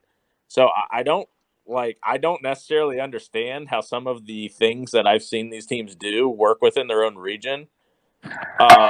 So I think I have a bit of like North American supremacy here, and I'm gonna say I think the top 4 are gonna be TSM, SSG, Dark Zero, and I'll probably say BDS, maybe Liquid, but I don't think the way Liquid plays as well. I just don't see that like. I don't know, man. I just the way they play each other in their own regions, it does not seem like a style to me that would ever work like against North American teams. Maybe I'm just like super biased, but I just think like I just honestly think that NA teams are way better in terms of like the meta and like how the game is played right now than the other regions. So I will say to that, like they're from watching all the other regions play their best of ones, no other team play or no other org or region plays like NA does. Every other region kind of plays a lesser or better version of this very fast, very gunplay centric game, whereas we're more utility based, more objective focused.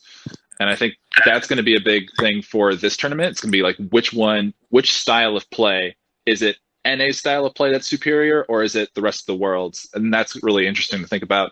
And I think we'll see that for this invitational. yeah, I think the one thing. Go ahead, sorry. I think Lax is just echoing. Oh, that was. well, I was gonna say, like the one thing that I think is like really interesting here, obviously, is we don't really know what to expect from like the Dark Zero, the TSM, the SSG, because we didn't just they weren't at their top of their form in the first phase, right? We're all expecting them to be at the form they were previously. We're expecting them to play better in best of threes. But for all we know, they could just not be as good. It's a different meta, right? We don't know. We have to see them play. And that's why I was kind of talking about like OXG. Like for all we know, OXG is just the best team in this meta, and that's just the way it is. Like it's super interesting because typically going into an invitational, it's just like they have the month off or whatever, and then we just go straight into the invitational, and the teams are playing. Your favorites are your favorites. You know to expect. This time we had like a different season in between the invitational, and that throws off all your like perspectives of how the teams are, like who's good and who's not. So for me personally, I just think NA play the game better. I think the teams are better here. Everybody's already been playing on land for an entire season. I expect TSM to play better. I expect Dark Zero to play better. I honestly would not be surprised if SSG made the finals again with Troy because they were still, like you said, even with an analyst playing, they were still like a very good team. They still finished with the same amount of points as TSM and Dark Zero with their analysts playing. And now they're getting back, arguably probably the best North American player ever, like the most important North American player. Yeah. So like, yeah, I mean, it's going to be super interesting, man. If OXG wins, I wouldn't be surprised. If OXG gets eighth, I wouldn't be surprised. If TSM wins, I wouldn't be surprised. If TSM gets eighth, I wouldn't be surprised. Like, it's honestly, You didn't need to throw them in there to make me feel better about getting eighth. I mean, I appreciate that. Hey,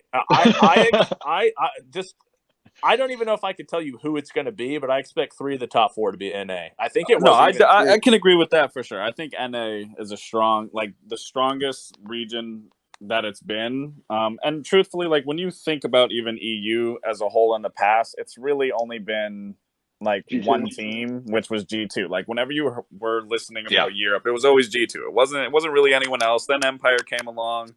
They kind of were doing really well, going to competing against G2, but then they kind of fell off, and then obviously BDS came in, and truthfully, like, BDS is a strong contender. I don't disagree with that. I think they're all great players. I think Shaiko's a really good player. I think Alems is a great player. I think they're all really good players, but truthfully, last year at Invite, we could have knocked them out.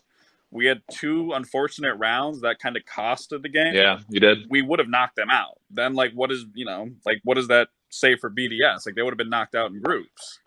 Yeah. So I don't know. It's just like Siege as a whole. Like, if you win, doesn't matter how you win. Like, you're just the best. Predominantly, doesn't even matter. Like, you could have won 8-7. You're the best team on the planet. And I just think the Siege community. I don't know. Like, I think things have to be taken more into perspective as how a team won, what could have happened, and versus what actually happened. Because, like I said, we could have knocked BDS out of the Invitational. Like, not to take anything away from. Like, I wouldn't disregard them as a team. I would still give them the same amount of respect, but a lot of people just think because they went as far as they did, like they just ignore what could have happened regardless. It's definitely. I have a question for Lax. Go ahead. But okay, so Lax, grand finals, OXG versus who? Who's your number 1 team that you would want to go up against internationally? Well, definitely not an NA team. I'm gonna be honest with you. Getting rid of all the NA teams. Any international team at this track event. record, I only lost to one Brazilian team ever in an international event. So far, I think my record against international teams against Brazil, I'm 7-1 or 6-1. So I'd definitely take any Brazilian team in a final. All right. Respect. Yeah, I think it's going to be really interesting. Obviously, I think there's a group of, you probably say, honestly, 8 teams that you could see winning or making the finals, and none of it would really surprise you. So, yeah, now that we've all kind of made our predictions, I kind of just wanted to talk about a few players that maybe, obviously our fan base is not as familiar with. Obviously, I'm sure everybody who's in here is pretty familiar with, I would assume, the North American players. But we do have our own rating system, and I wanted to kind of highlight a couple of guys to look out for while you guys are watching, who were elite players within their regions, within the world. Starting out with Group B, I think this is. Wait, hold on. OXG, yeah, this is Group B. Yeah, Group B has all the NA teams. So Group B, the highest rated player overall in the region is actually Lukid. He's on MIBR. He's like a Jaeger player. He has a 1.28 rating. I believe he was one of the. Let me look at this. Give me a second. I can tell you what his mains were. Where is it? Hopefully I didn't delete that sheet. That would be annoying. Here it is. Yeah, sorry, go ahead. Lukid, looking him up. Scrolling down.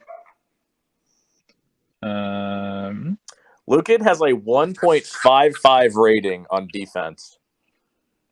That is insanely high. That's basically on par with Grixer's defensive rating, and we all know how good Grixer is. So on defense, top ops were Ash Jaeger. Yep. On defense, Lukadera is basically on par with Grixer. Finished with a 1.28 rating overall for the year. The second highest rated player in Group B is actually Raps, and he is also on MIBR. So, we've kind of mentioned MIBR as a possible sleeper team. That's the former Team 1. And the 2 highest rated players in Group B are actually both MIBR players.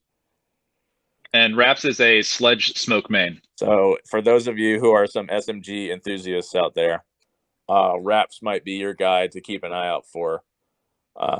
Just going down the list, obviously we have Kino and Rampy, or the 3rd and 4th highest rated players in that group. You've already mentioned this, and this means that this guy was extremely dominant because Hysterics is the 5th highest rated player in Group B, and we do not give APAC the same amount of credit basically that we're giving the other regions. We count their stats a little bit differently because they're a little bit less of a region in terms of how we think they are competitively. So the fact that Hysterics is rated 5th overall with a 1.18 means he is extremely dominant within his own region. To put that in perspective, the next highest rated APAC player on his team is Speakeasy with a 0.84. So he is 0.32 rating points higher than his next closest teammate. So keep an eye out for Hysterics. They might not go far, but if they do anything, it's basically most likely going to be on his back. Yeah, all those guys are going to have to either step up or he's going to have to go absolutely nuclear. And I think if they're already struggling within their region, I think it's hard to kind of put stock in the fact that they'll be able to step up at an international event. Now, it is LAN. I don't know how also ping or latency has affected them in particular. They were also shifted to the weaker region at the last minute, so we don't know how that affected them mentally. But I would say the 4 other guys really have to step up in this tournament for them to make it even out of the group.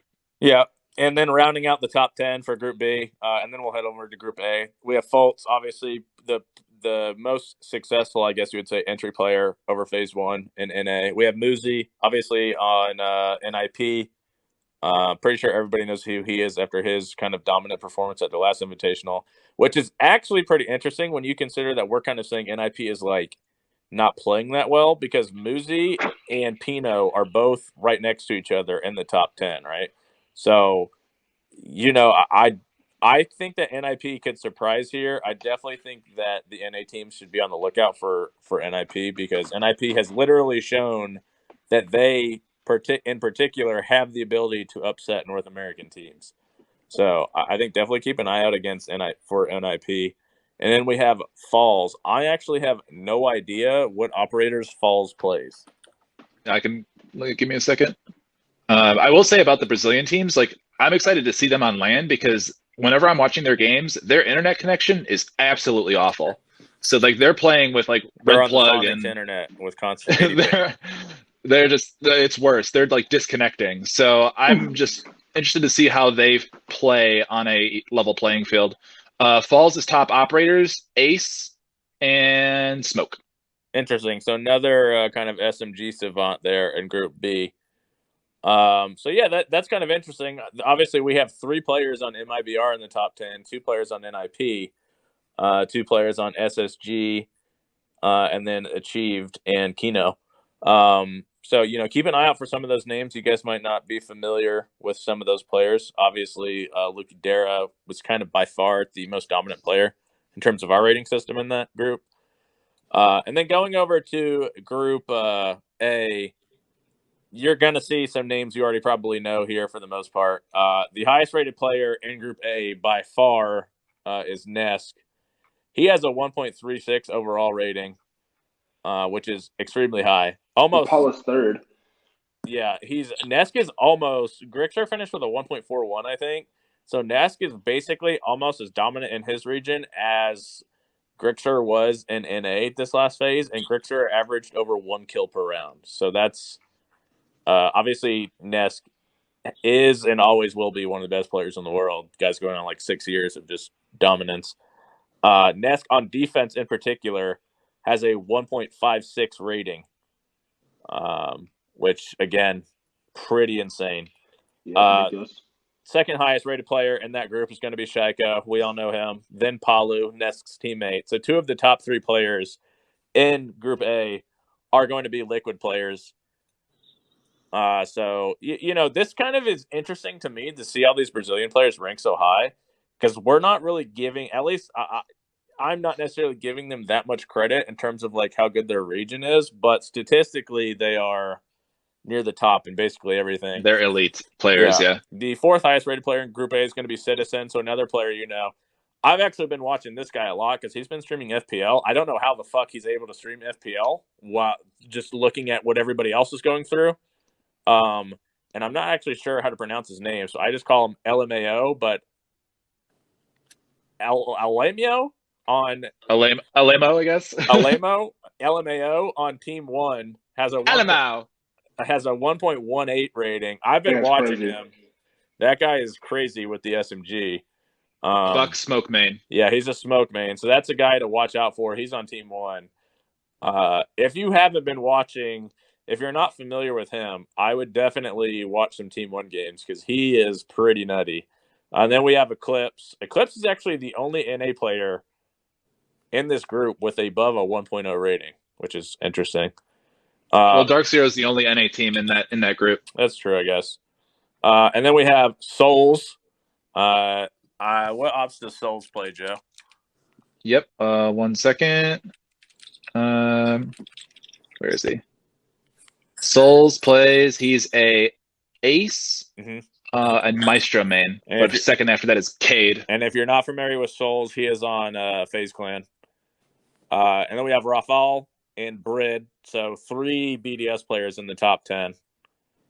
And this is kind of surprising to me because he never really, to me, has shows like he's good statistically, but Sexy Cake's actually rounding out the top 10. So 3 Liquid players and 3 BDS players in the top 10, which is, I think a lot of us predicted them to be in the top 4 of their group. So it's kind of making sense from that aspect. But yeah, those are kind of some guys that I think maybe you wouldn't be that familiar with who I would keep an eye out for. They're obviously all really high performing players within their own regions, kind of see how they match up internationally. Yeah, like I said, I'm excited to see how the Brazilian players stack up on a LAN league this season. I think that whatever their situation has been with internet has has me putting more stock in them on LAN. I think that they will overperform, but we'll see what happens. I think last year it was really exciting to see Nip in the final. I think like that. I don't know, for those who are watching, I thought that SSG Nip match was fantastic, and I wish it was a true best of 5 rather than this one map advantage stuff. Because that game could have been like one of the all-time great best of 5s. I feel like 'cause I that was will just so say, entertaining. like one thing that I do take into account with like especially Latam teams, I think those are teams that are like big where they like run off the crowd almost. Yeah, And obviously at Invitational there is no crowd. So that could affect some teams more than others because there are teams that do feed off the crowd. They feed off the fans. They feed off like whether they're getting booed or cheered, whatever it may be.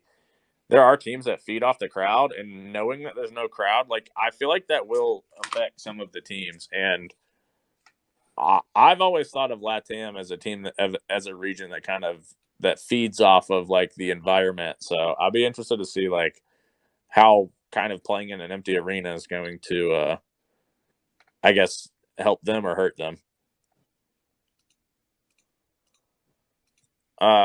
But yeah, Joe, is there anything else we want to touch on here? I'm just looking through questions in the chat here. Oh, okay. So or in the tweet. Yeah. I'm not a whole lot of ones that I. Okay, here we have them both on the call. So here's the question. Here's the question I need answered. This question is from Naminos, and it's who would win in a offhand arm wrestling match, Holy Yeti or crap. Laxing? There Go. it is. It's always something, man. That's the question. Offhand. So it's your offhand. I'll be honest. But this question's from Naminos. I'll be honest. Need the answer. I'm a strong dude, but I've never been able to like arm wrestle very well. Me even either. like high school, I just lose. Arm wrestling, like even with my, I'd say I'm more dominant with actually my non-dominant arm. I don't think I've ever tried arm wrestling with my left hand. I don't know.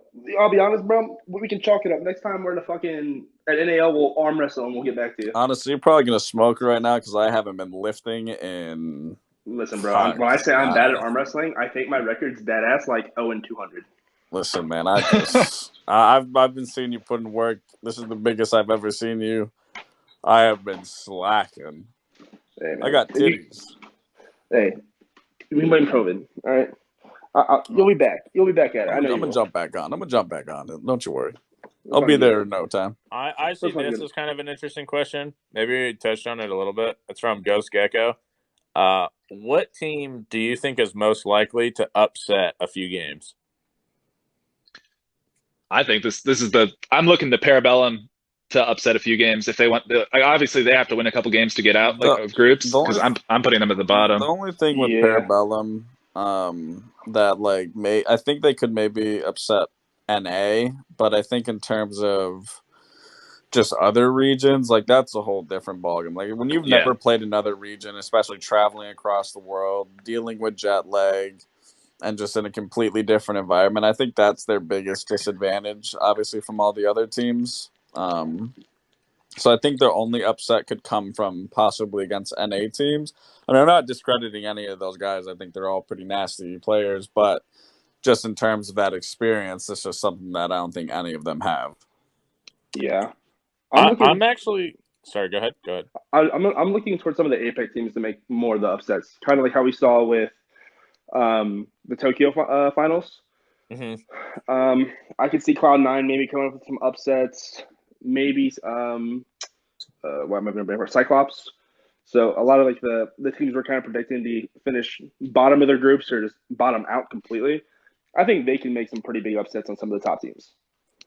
So I think, it's going to come down to the maps because APAC plays very either pick oriented or very fast and reckless. I would say almost like they don't play around that structure. So they're going to have to get maps like potentially like Chalet in their region isn't even attacker sided. So they have to get like Consulate, which I feel like if you're trying to go to Consulate every time, other teams will just ban that against you. And then it comes down to like Oregon Club. Yeah. You're going to play a structured map against a team that's good at being structured. They're just going to get smacked. I don't think Club's as structured as it used to be. I think Club's it's actually a pretty good map for a lot of these APEC teams, in my opinion. It's very rotation heavy and, denying plays with a way of making plays. I don't know. I can see Club Chalet, Coastline, those being the upset maps for the APAC teams.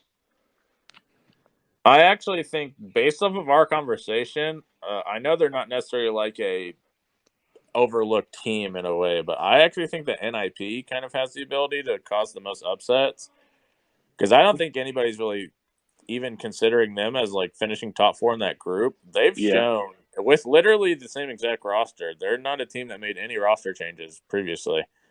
They've already shown that they can beat North American teams at international events, as they did at Invitational. They beat Dark Zero 2-0. Obviously, they beat TSM. They went neck to neck, almost brought it back, and beat SSG. And as of recent, yes, they lost in the, I guess, their major to MIBR 2-1.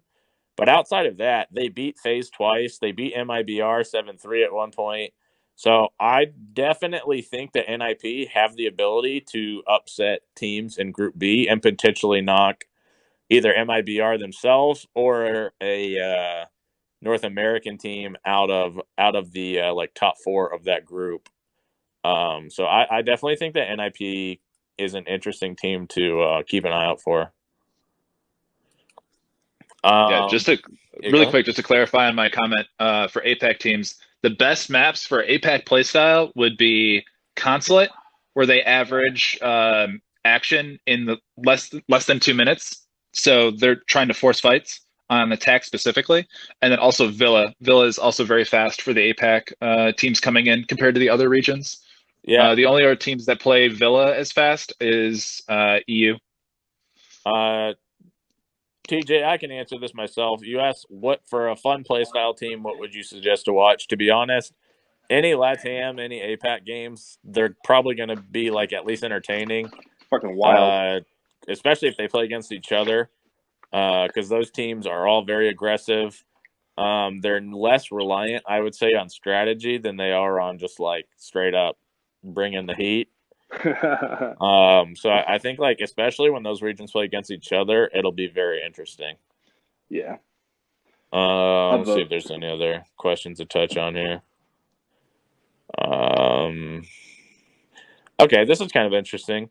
What do you think will be the least and the most played map in this invitational? Oh, I want to answer that. Okay. I think the least played map is going to be Coastline. I think the most played map is going to be Consulate. Okay. I think that every team outside of the NA region is going to probably target Oregon and club bans for the NA teams. And then I think the NA teams are going to target ban like club, Coastline, Chalet against these aggressive EU APAC teams. So I think it's going to land somewhere in the middle. So Consulate. So historically, Latin America has not really played Coastline at all. Mm-hmm. As far as I know, every region played Clubhouse, so I think Clubhouse is going to be the most played map.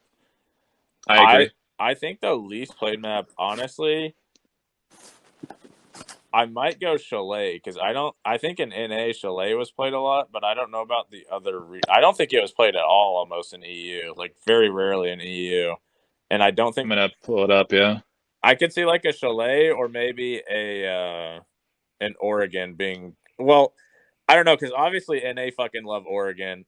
And I think Brazil love Oregon, so that's actually interesting what the least played map will be. I think the most will be Clubhouse, but the least played, I'm trying to think, like, actually maybe Cafe. Oh, yeah, I forgot about Cafe. I think Cafe maybe goes least played. Just the fact that I forgot about it probably like might show that it might be least played. So that'll be EU interesting. likes Cafe, though. Historically, they have. I don't know about this season in the Pro League, but oh, this is also just coming through right now. I think we've known about this for a little bit, but Exit just now announced that they have, I guess, released Brycer as their head coach. Good riddance. Yeah, wow. I'll be honest. Not the biggest Brycer fan myself. Didn't think he really knew what he was doing. Their bans were always like extremely questionable, to be honest. But that did just come through on the timeline. I really don't dislike Bryce as a person. It's just as a coach, I've always like he used to be my coach on DG. So from that point, I knew kind of what he offered, and I don't know. That guy just really didn't put any effort into what he was doing, and that So always hurts me. So a ringing endorsement from former Brycer protege Yeti for Yeah. All right. So overall, it looks like if we just kind of slam all the regions together, Oregon was the most played or had the most rounds to it, followed by Clubhouse, just trailing behind it a little bit, and then Consulate. And then bringing up like the very tail bottom of like frequency played was Villa, Cafe, and Chalet. So we'll probably see more Chalet than we will Cafe or Villa, at least until best of threes. Like groups, we won't see probably too much Villa or Cafe. If I had to go off of just based on what teams are banning, if we smash them all together. One more question before we end. Who is going to win SI? Liquid. Joe? Again, I'm full in on the Liquid train right now. I think that they have, like we even hit on it. They have 3 players in the top 10. I think they've got that magic something right now where they're still winning stuff in their region. They look sharp in terms of how they're converting opening kills into advantages, into wins, whereas other teams are still struggling with that within all of their regions. And I think if they come out in the top 4 of their group, it's their tournament to lose. Okay. I'm going to say that the final is TSM versus SSG. And I'm not going to pick a winner. One of them wins. TSM or SSG. Oh, okay. But yeah, I think that we pretty much covered everything. I don't want to just keep talking. Even these questions, I feel like we've answered. So we're going in about 2 hours now. So thanks, Lax, for stopping by. Good luck. I don't know if you guys play tomorrow or Tuesday. We played. We chilling. Okay, so thanks for everybody who's been in for the whole time listening. Cheers. Thanks for everybody stopping by. We'll obviously do another one of these again, but we'll see when. Maybe after group stages, we'll talk about how the group stages went because I think there's a little bit of a break between it. There's a couple days, yeah. That'd be good. So maybe we'll do it then. As always, I'll let you guys know. But thanks for listening. Thanks for hanging out. I'll see you guys later.